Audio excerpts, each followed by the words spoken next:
Is this your first time in Taiwan? Yes, it is. I'm here for the first time. What do you think so far? I was overwhelmed. The choir is really excellent, and we have a lot of young musicians that are with their full heart making music, and I did not expect that it is so good. And so this is like the universal language, and it doesn't really differentiate the country. Hi everyone and welcome back to another video. Today, me and Mumu are checking out the National Concert Hall for the very first time to celebrate Europe Day, which technically is on May 9th, but tonight it is all about the EuropeDay Series Concerts here at National Concert Hall. And right away we find a familiar face with Julia from Taiwan Stand With Ukraine. Are you here representing Ukraine today? I'm here as a parent today. As a parent? Yes, my child goes to Taipei European School. The National Concert gave us an amazing opportunity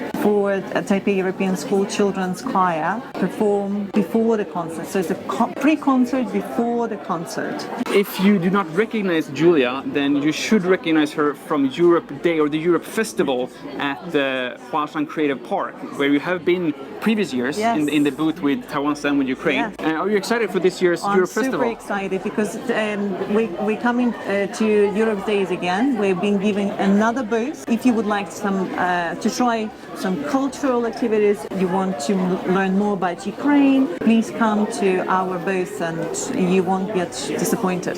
And before the pre-concert, there was also a speech by the head of the European Economic and Trade Office to quickly explain what the Europe Day is all about. It's a day that we celebrate as family, as European family, but that we celebrate together. And we stand to defend the international order. We want the rule of law, not the rule of the strongest. And just to close, I just want to recall the two important sentences that are in there. Thy enchantment bind together, what did customs stern divide? Every man becomes a brother, where thy gentle wings abide.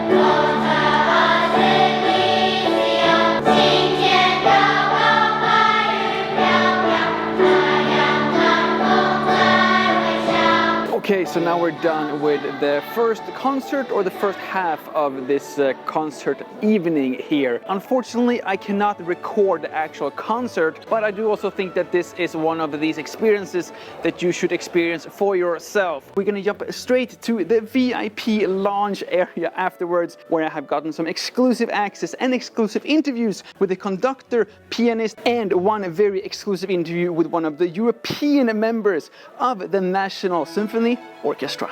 Sebastian from Austria. Yeah. Thank you so much for the performance. Absolutely once in a lifetime for me. So you're from Austria. Yeah, from Vienna. From Vienna. Yeah. And now you're like part of, or like you're playing together with the National Symphony Orchestra. Yes. Here in Taiwan. Yes. How does that work? How do you end up here in Taiwan? For my field, especially for the timpani, there is only one position per orchestra. Get into an orchestra, it's very difficult. There's a lot of competition. So you have to look internationally. If some position opens up somewhere, then you go and try. Taiwan worked out for me, so it's fine. I thought you flew in just for like this concert. No. I live here permanently, yeah. I've been here for almost 8 years now. The special thing here is that the musicians usually come from many different backgrounds, many different kinds of education. Some people studied in Europe, and that can be France or Germany or Austria or even Scandinavia. Even Scandinavia. Yeah. So it sounded like the Scandinavians are like worse than when it comes to like classical music. It is not what you first think about Yes. when you hear about classical music. That is true. But the schools in Vienna, in Berlin, in Paris, and then in America, New York, Chicago, famous. Mozart, Beethoven, it's all composers who lived in Vienna. Especially Bruckner, we listened to Bruckner today from Austria, not from Vienna especially, but from Austria. And I always feel very warm when I play this music. And here we are with the star of the show himself. First of all, I have to say that was absolutely amazing. It was the most beautiful piece of piano I've ever heard in my entire life. How much practice do you have behind you to play such a masterpiece? We need to practice a lot. There is a lot of little nuances, so we need to practice so much. And also, it's not just the technique. We need to be very stable on the stage to concrete our own fear, the stage fright. So there is a lot of work and experience. It's a difficult life, but a very fruitful one. Your English is almost as good as your piano playing. Did you learn everything in Taiwan? It sounds like you have studied abroad. I studied in Germany for 10 years. You studied music in Germany? Yes. I won the Tchaikovsky Youth Competition. I thought like I really need to study more. So when I was 15, I went to Germany until 25, and I got my concert exam, like the highest degree in Germany. And then I'm now here in Taiwan as professor for 10 years. You're playing European music better than any European I've ever heard. Is there any difference between like classical music or playing in Europe or here in Taiwan? No, I think music is just like language, like we all started to cry or laugh before we can even speak, or we sing, or like the babies, they do some kind of tune. And so this is like the universal language, and it doesn't really differentiate the country. Amazing. I could not have said it better myself. Thank you so much. Yes. I'm afraid of shaking your hand. I don't want to like damage your hands in any way now. This is like $1 million hands right here. And here we are with the conductor himself, who got the longest applause I've ever heard in my entire life, and rightfully so. Conductor 嘛，中文怎么说？中文叫做指挥。然后你是在台湾学的，但是比欧洲人好，怎么可能？我现在住在欧洲，我住在德国。你住在欧洲？对，我住在德国。所以我在难怪。那不是，我去欧洲的时候，我已经指挥的比很多欧洲人都好了。OK。然后我在欧洲有得到一些比赛的第一名，我得过3个比赛的第一名，那个 International Conductors Competition 然后我就开始有工作机会，在指挥很多欧洲的乐团，然后我也在德国的乐团还有歌剧院都当过那个 Chief Conductor。哇，但是也蛮累的吧？快2个小时嘛，但是你都一直在动。其实 Bruckner 的音乐，因为它常常是慢的我不用非常的用力，我反而一直觉得我在得到 energy。OK， 因为音乐会给我能量，给我 energy， 我反而越比越有力量。最后一个问题，你个人最喜欢的哪一个 composer？ 你可以选一个。今天晚上我最喜欢 Bruckner 跟 Mozart。好的，了解。And here we have not a Taiwanese conductor, but a German maestro. Is it maestro or conductor? What's the difference between a maestro and a conductor? In Italy, they say maestro as a compliment in hello maestro. Okay. So I should call you maestro then. Yes. No, you call that's yourself not a necessary. Call me Andreas. It's my name. And you flew in to Taiwan this week for one very special occasion. Yes, we are going to perform Johann Sebastian Bach Magnificat and Georg Friedrich Handel Dixit Dominus. That's some sacred music, Baroque music. And this will be on the 7th, on Wednesday this week. On the personal level, is this your first time in Taiwan? Yes, it is. I'm here for the first time. What do you think so far? Did you have any expectations before you're arriving, and what do you think now? No, I didn't have expectations. No expectations. No expectations. I just wanted to go there, make some fine music, and I was overwhelmed. The choir is really excellent, and we have a lot of young musicians that are with their full heart making music, and I did not expect that it is so good, and I am really happy to do that on Wednesday. And I think with 100% certainty that you are the tallest conductor we've ever had here in Taiwan. Yeah. He conducts, sometimes he will sing. He will sing. He will. Ferdinand, which is the executive director at Taipei Philharmonic.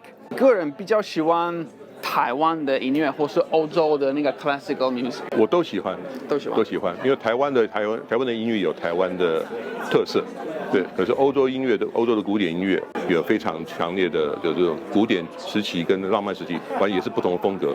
我都很喜欢。礼拜三5月7号的音乐会，我们要唱 Handel 跟 Bach 的作品。用哪个语言？拉丁文 ，Latin， 拉丁文。拉丁文是的。所以你会拉丁文？拉丁文就是我们会唱，还好，拉丁文其实是最简单的外国语言。就唱歌来说，我们也唱过瑞典歌。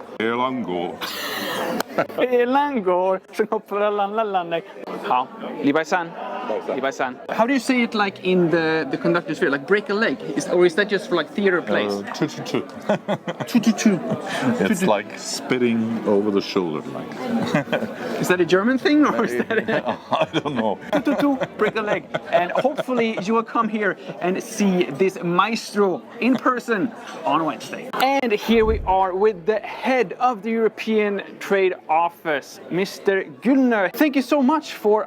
I assume that you're the one who has arranged all of this, or at least you're the one who has given the seal of approval. Really a fantastic experience and really brought kind of the culture of Europe in Taiwan kind of very clearly out, and that was the aim. Exactly, and I was like so almost confused over how much it felt like Europe. But now we're here, like in the middle of Taipei, and we get to explore or enjoy these beautiful concerts. This place is an El Dorado for European music here, you know? That's why my idea was also for Europe Day. Why don't we use this occasion to bring together these two cultures, you know, and use the uniting kind of element in there. And I would love to have a similar thing, of course, in Europe, maybe with more Taiwanese music or something, you know, just to have the inverse effect as well.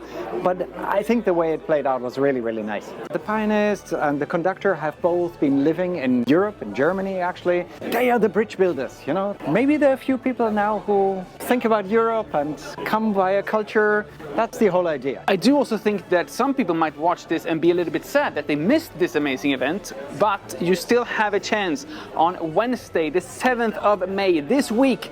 So if you do come here to the National Concert Hall, you have a chance to hear the super tall German conductor and some singing here as well. And if it's not this year, then maybe next year, you know? We want to make this bigger and longer.